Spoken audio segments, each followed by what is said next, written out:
to deal with this, Director Martin Durkin, the Great Global Warming Swindle. We have a link up on prisonplanet.com to where it's on Google Video. I haven't really asked him if that's okay. We didn't post it. We're just linked to where it is posted, and people are going crazy over it.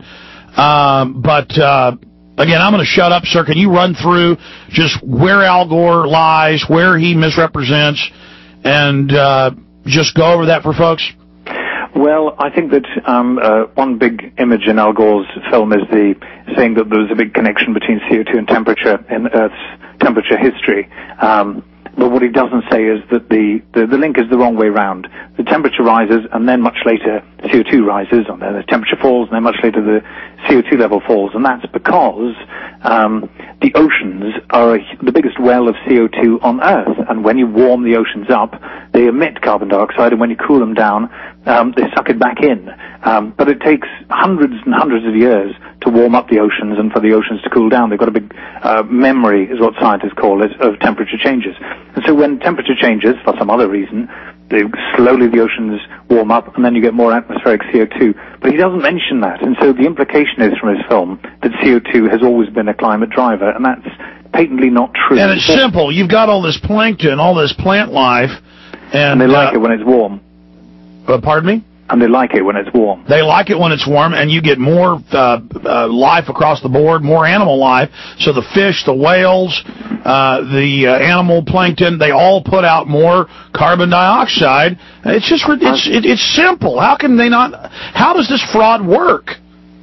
I mean, it is quite extraordinary, but it's not the only problem in Mr. Gore's film. He also talks about malaria and all sorts of other issues in a very dodgy way, and no one seems to have criticized it. I mean, he said that Nairobi was founded where it was because it was malaria-free. Nairobi was a malaria pit when it was founded. It was founded there because the British were building a railway in the Rift Valley, and that was the last stop before they went down into the valley.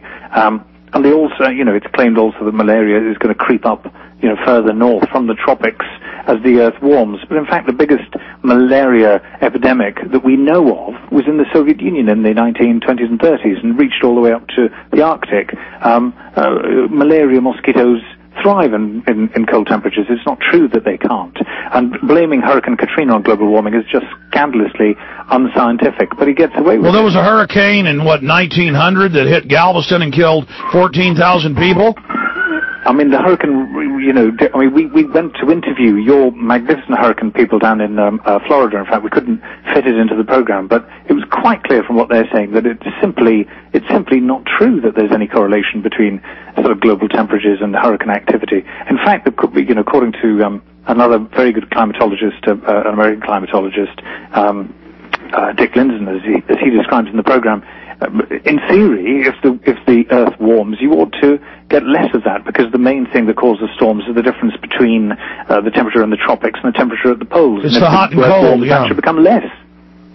So it's full of scientific inaccuracies, Mr. Gore's film, but everyone's critical faculty seem to have been suspended. I don't know why. Well, I mean, they have hurricanes, they call them typhoons in the Pacific, that get up to 275 miles an hour, and then so they say it's a new, more powerful hurricane, that gets up to 170. That's not true. There were ships, I happen to have read quite a few naval history books, that were getting 200-mile-an-hour readings 150 years ago in the Caribbean. And this has been going on for ages. We had a very good, entertaining BBC documentary, big documentary in 1974 that we repeated, which was saying, look at all these strange weather events.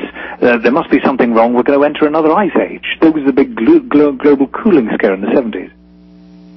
Now, what about the people who are really behind this? I mean, we know that the communists want communism. They believe that's good, so they pose as environmentalists. They're watermelons, green on the outside, red on the inside. Go to any real environmentalist meeting. I mean, they'll openly tell you, though, they're going to take your farm and ranch and they're going to move on to it. I've actually seen it in Austin. They're pigs. Now, they've got a lot of well-meaning people that follow them and really think they're trying to save the earth, but the Nature Conservancy and Sierra Club are the biggest landowners in this country. They grab the land, get restrictions on it, then grab it, then they build hotels on it 5 years later when you forget. What about the push for this global tax and why the UN and others want this? I mean, did you hear my point that let's say global warming is caused by humans, which of course we know it isn't, then what does their solution do, making India and China and 160 other third world nations exempt from the global carbon tax? No, I mean it's kind of getting to the point of madness now, I think. But I mean, I think the basic power of it comes because a large section of kind of middle class intelligentsia that's a bit soft left, a bit soft green, you know, they've got this residual disdain for industrial society, I suppose. They just kind of don't like it. And a lot of those people didn't like industrial society long before global warming came along. You know, the Greens didn't want the third world to industrialize, haven't want that to happen for ages. And so when global warming came along, it just fitted. So I think that's why people wear it as a political badge. I've noticed that arguing with people, you'd have thought in a reasonable world, if you say to people, look, the science doesn't stack up, we're not in trouble, you'd think they'd pat you on the back and say, oh, thanks a lot, that's such a relief. But they're really annoyed because it's rather like, I mean, Europeans, obviously, they hate Bush, the Europeans. I mean, it's sort of, you know, it's the dumb thing in polite society to hate Bush for some reason. And global warming's the same. You know, to fit in with a kind of new social etiquette that they've got, you've got to hate Bush and you've got to believe in man-made global warming. But hate Bush for petty reasons and not realize that he's really just a puppet like Bill Clinton was. But, I mean, you know, he is a convenient figurehead.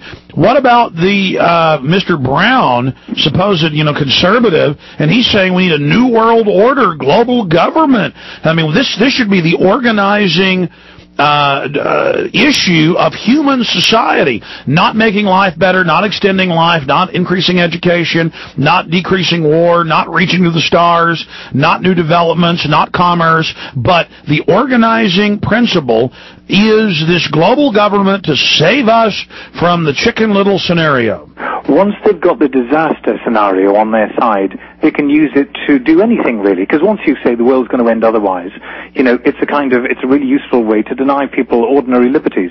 And it's getting horrid over here. In where I live, the local council now has the right to go through your rubbish, and if you've thrown out, you know, a bit of cardboard or a bit of, because you've got to separate out everything now, they can fine you £1,000. That's $2,000. Just for putting a bottle in the black bag instead of cardboard or whatever. What about the fella on the coastline there in England who had a little garden and some sand blew on it, so he shoveled it back onto the beach, and they're talking about a £50,000 fine and 6 months in prison? There was a marvellous cartoon on the front of one of the newspapers this morning in Britain. Had a couple of prisoners dangling from the ankles in some dank prison, and one of them is saying to the other, I left my TV on standby. It's getting like that. Well, I mean, I've got a new article. It's here in the stack.